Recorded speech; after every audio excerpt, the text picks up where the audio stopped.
Hey, groovy people. Plastic Eric here, Plastic Soundwave Call, here for a very mellow summer day and playing Collection Connection, the game that's just an excuse to talk about music. It's a game I play with my brother Bryce over in Good Show Ponsonby. Today, Monday, I'll make a video about a record or tape or CD in my collection. And then on Thursday, Bryce will find a connection to that particular record and find an album in his collection and connect the two together. And we see if you guys can figure out what that connection is. And so far, despite all the tries, no one got the answer for the last one. And so what ends up being the case is that we have been using the same connection for all of the albums that we've done since Red Hot and Blue. So we did Red Hot and Blue, Big Country Wonderland, Crowded House, Time on Earth.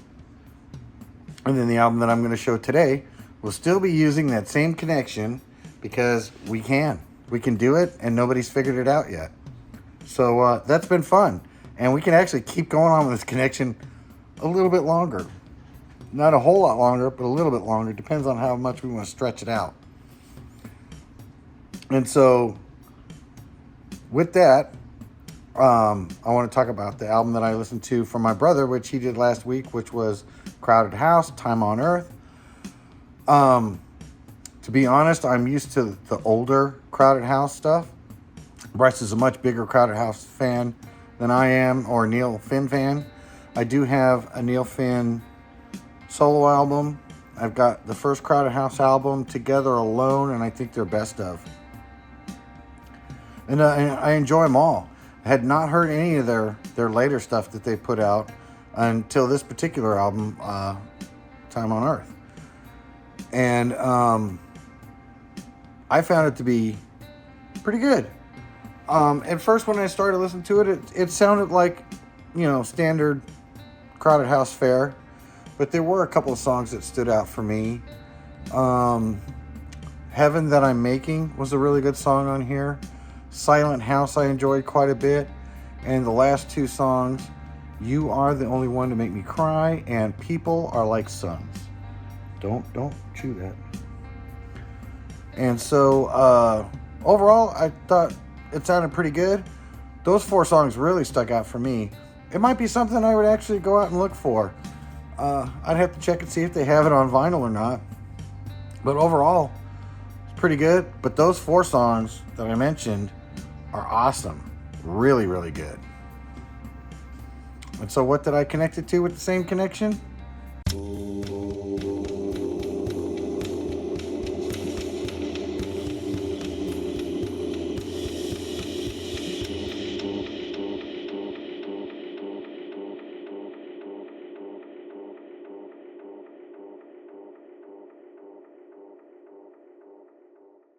So, in keeping with the theme that we've been doing for the last 3 weeks now, my connection to the last album that Bryce showed, which was Crowded House, Time on Earth,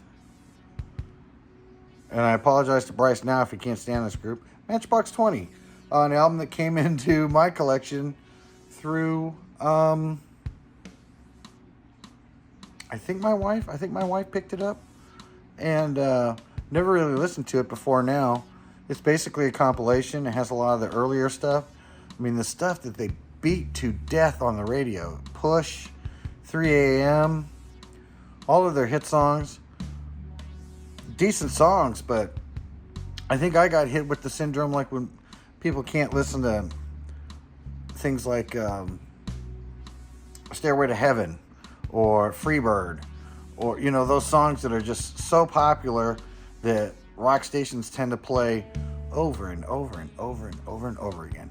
And the alternative stations, this was the Stairway to Heaven band of hit songs that they just beat to fucking death on the radio. And one of them was Push and 3 a.m. I thought there was one song called Crutch, but I'm not seeing it on here. But what makes this compilation interesting is they did do 6 new songs. So it's a double CD. They got all of the hits on there, but they also have one CD that has all new material on it. And the new material is pretty good, and it kind of shows a maturity that they have in their songs now. They're not so... They used to like Push and 3AM have almost like a desperate sound, like, you know, you're in love with somebody and you just want to get rid of them, or hopefully they let you go or something like that. I feel a little bit less like that was the motifs that were the 6 songs that were brand new for this. And then of course it has then all the greatest hits. This is a special Best Buy version that we got that has 2 bonus songs on it. And the bonus songs are Remedy, which was originally done by the Counting Crows. And these guys do a really banging version of it. It's kind of weird to hear a different voice singing it, but the musicians and the backup singers, they nailed it. It's almost a carbon copy. Very, very good version of this song, I think. And then they do Modern Love, originally by David Bowie. And I found that to be a pretty good version of that song too. You know, David Bowie has a very distinctive voice, and sometimes when people try to do a cover of his songs, they kind of try to do him as well, and they don't do it nearly as well. But this guy here, I forgot what his name is, Rob something, he definitely does it in his own voice, but he pulls it off and makes it sound really good. And so overall, this is an interesting album. It's got 2 live covers on it, 6 new songs, and then the rest, and all of the rest are the greatest hits part of this album. And I've been trying not to say the name of this thing because I know I'm going to say Exile on Main Street, which is not the name of the album, but Exile on Mainstream.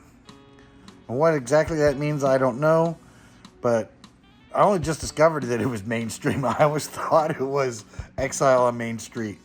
And so, you know, as a lot of people know, that was an album from another band that escapes my brain right now. But Exile on Main Street is an album by another band, and then these guys are Exile on Mainstream. So I don't know if this is one that I would say go out and get it. I found that I didn't hate it as much as I thought I was going to hate it. Again, not that the songs are bad, even though they're really not totally in my wheelhouse, but it sounds decent for having heard some of these songs a million times. I mean, I used to listen to the radio, and it was guaranteed you'd hear Matchbox 20 at some point going from here to the grocery store. I mean, it was almost inevitable. And so I kind of got to a point where I sort of resented him, but overall, I think I've gotten over it. I mean, some of those songs now are close to 20, 25 years old. And so, yeah, probably even older than that. But this album here was from 2007. 2007 is not the connection because the Bryce That Album Show was also from 2007. So if you made it this far, then I shouldn't have to see that it was from 2007. But I'm surprised I went this long and I'm able to talk about it. Didn't make too many mistakes. Hopefully don't have to do too much editing. But overall, I think you might be able to figure out